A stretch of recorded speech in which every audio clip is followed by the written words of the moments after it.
Importante sa kahit na sinong bata ang pag-aalaga, pag-aaruga at pagmamahal ng isang magulang. Pero nakakalungkot isipin na meron talagang mga magulang na umaabuso sa kanilang mga anak. Ang istorya natin ngayon ay tungkol sa isang babae na lumaki sa mahirap at mapang-abusong mga magulang hanggang sa maging palaboy ito at halos mawala ng pag-asa na magiging dahilan para wakasan nito ang sarili niyang buhay. Subalit may mangyayaring isang bagay na magpapabago ng lahat sa kanya. Halina't samahan ako sa tunay na kwentong ito na tiyak kong pananabikan ninyo.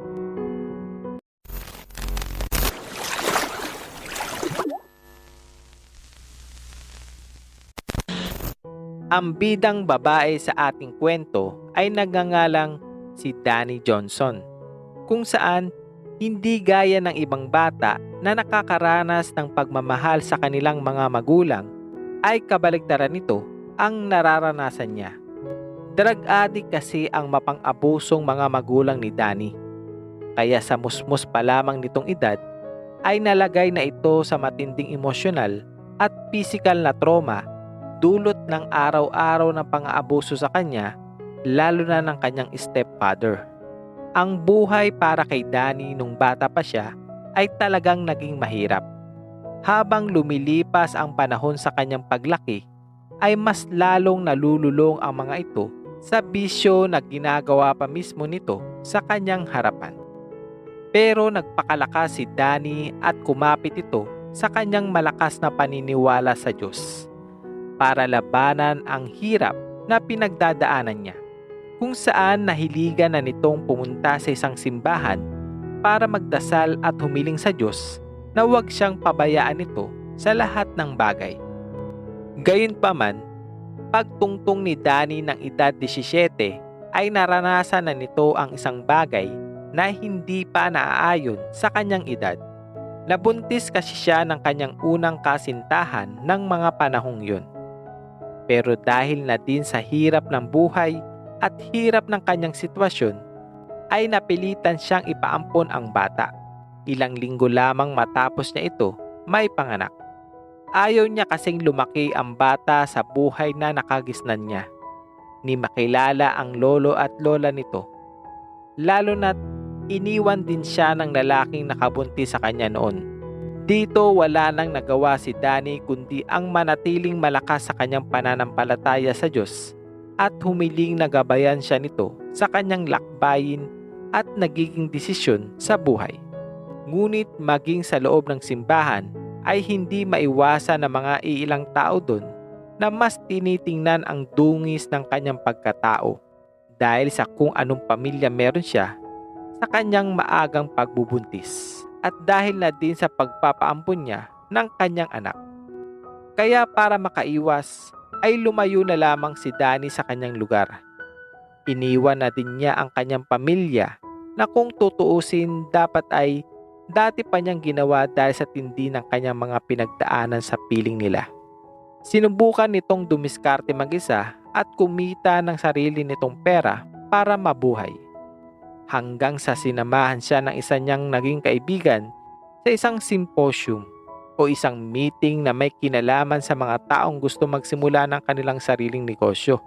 Noong araw na iyon ay naisip ni Dani na kaya naman pala niyang kumita ng malaking pera higit pa sa mga college dropout kahit pa naging miserable ang kanyang buhay.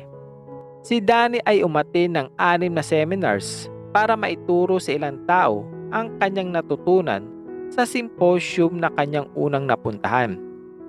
At dahil na din sa kanyang mahusay na pagsasalita at pagpapaliwanag, ay kumita siya ng pera, pero hindi lang pala yun ang matatagpuan niya sa seminar, kundi isang lalaki.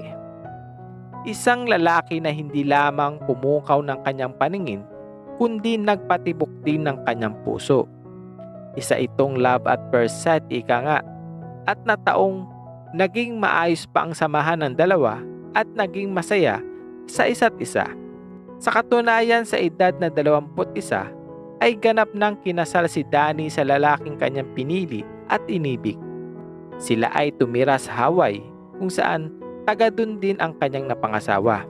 Ngunit sabi nga nila ay kulang ang taon para makilala mo ang isang tao. Iniwan din siya ng lalaki, dala ang lahat ng pera nila, maging ang kanyang sariling ipon. Iniwan din siya ng lalaki, dala ang lahat ng pera nila, maging ang kanyang sariling ipon. Wala itong tinira kundi ang kanyang pitaka. Iniwan siya nito ng nag-iisa. Idagdag pa dito na hindi lang basta kinuha ng lalaking iyon ang ipon ni Danny, kundi iniwan pa nito kay Danny ang ilang bayarin at utang na matagal na pala nitong hindi nababayaran. Dahil sa mga nangyari ay hindi na alam ni Danny ang kanyang gagawin. Pinalayas na siya sa kanyang tinutuluyang tahanan dahil sa utang na umabot hanggang sa $35,000 na hindi niya kayang bayaran ng mga sandaling iyon dahil $2.03 na lamang ang naiwang pera sa kanyang pitaka. Natanggal na din siya sa kanyang trabaho dahil hindi na ito makakilos pa ng tama dahil sa problema.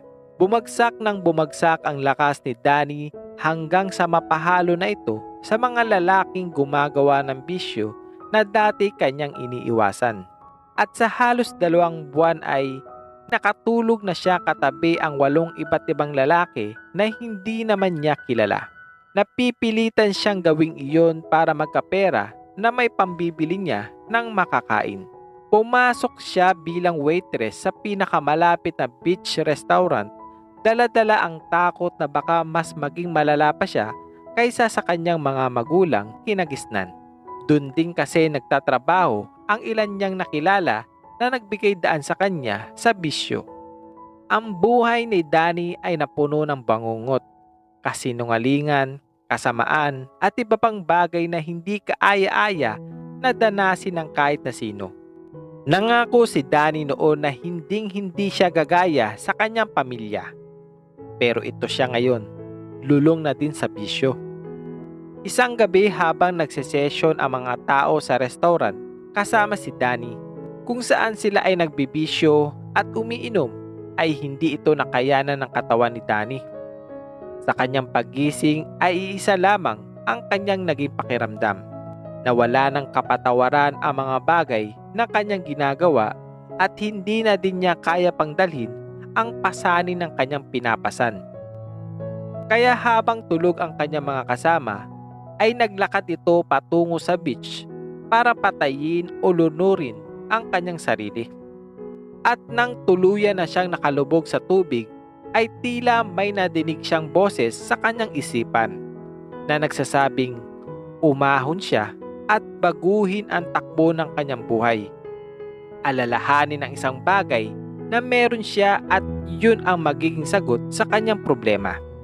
Matapos iyon, sa hindi niya malamang kadahilanan, ay sinunod niya ito. Bigla siyang nagkalakas ng loob na mabuhay pang muli para maging maayos ang lahat sa kanya. Nadaman niya ang tinig na iyon at alam niyang kailangan niya itong sundin. Dito naalala niya ang isang weight loss program na nakuha niya bago pa siya maging palaboy at tuluyang mapariwara sa buhay. Ito ay nakuha niya sa kanyang gamit na nooy hindi niya masyado nabibigyang pansin. Pero nung hawak-hawak na niya ito ng mga sandaling iyon, ay parang may tinig na nagsasabi sa kanya na yun ang sagot sa lahat ng kanyang pangangailangan. Kaya dali-daling pumunta si Danny sa pinakamalapit na payphone para tawagan ang isa niyang kakilala para ibenta ang weight loss program niya sa Hawaii. Ginamit ni Danny ang lahat ng natitira niyang pera para sa kanya, para gumawa ng flyers na mag-i-invite sa bawat tao na makilahok sa kanyang programa. Sa kabutihang palad naman ay naging sunod-sunod ang mga taong tumugon sa kanyang ginawa, dahilan para magkaroon din siya ng sapat na kita, at nung talagang nakaipon na si Danny ay nagpagawa na ito ng sarili niyang weight loss center na sa hindi katagalan ay naging kilala sa lahat.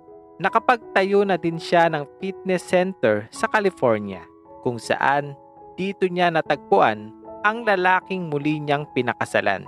Si Danny ay muling nabuntis sa lalaki na iyon. Si Danny noon ay parang nasa ulap dahil sa walang humpay na kasiyahan. Kahit pa makalipas lamang ang 2 taon ay iniwan siyang muli ng pangalawa niyang asawa dahil sa isang hindi pagkakaintindihan. Kaya muli ay muntik na naman bumagsak ang lakas ni Danny kasabay ng muntikang pagbagsak ng kanyang negosyo. Nakahanda na din siya para magpakamatay muli hanggang sa bumalik ang kanyang asawa na si Hans para pigilan ito. Matapos ang lahat ay inayos muli ni Danny ang business niya at binenta ito taong 1996. Si Danny ay naging isang multi-millionaire at naging isang bestseller author, international speaker at radio talk host na nagpapatakbo ngayon ng 5 kumpanya. Sa ngayon, si Hans at Danny kasama ang kanilang 5 masisiglang mga anak ay namumuhay ng masaya. Nakakasama na din ni Danny ang kanyang anak na pinaampon noon. Gayon din sa paglipas pa ng ilang taon ay nagkaroon na din siya ng 7 apo na mas lalo pang nagdagdag ng ngiti sa kanyang buhay. Hindi natin akalain na sa kabila ng lahat ng unos para kay Danny ay natapos siya sa isang magandang ending.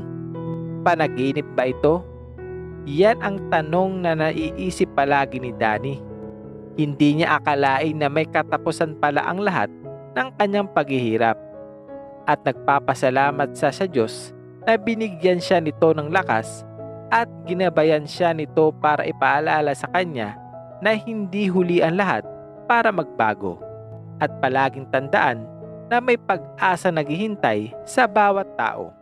Ano ang masasabi nyo sa kwentong ito? Paki-comment naman sa ibaba at ating babasahin. Laging tatandaan na lahat ng tao ay nabibigyan ng kanyang-kanyang pagsubok sa buhay. Kung may mga maling desisyon mang nagawa si Danny sa kanyang buhay, yun ay dahil may sapat siyang dahilan para gawin yun. Mahirap na husgahan natin ang isang tao kung wala naman tayo sa kalagayan niya at hindi natin alam ang tunay nitong pinagdadaanan. Natataon lamang na may mga taong may mas malalang pasanin kaysa sa atin. Sana ay nagustuhan nyo ang kwentong ito. Maraming salamat po. Dito na po nagtatapos ang ating kwento. Ang channel na magbibigay sa iyo ng lungkot, saya at inspirasyon. At ito ang Dunong TV Stories. Maraming salamat po.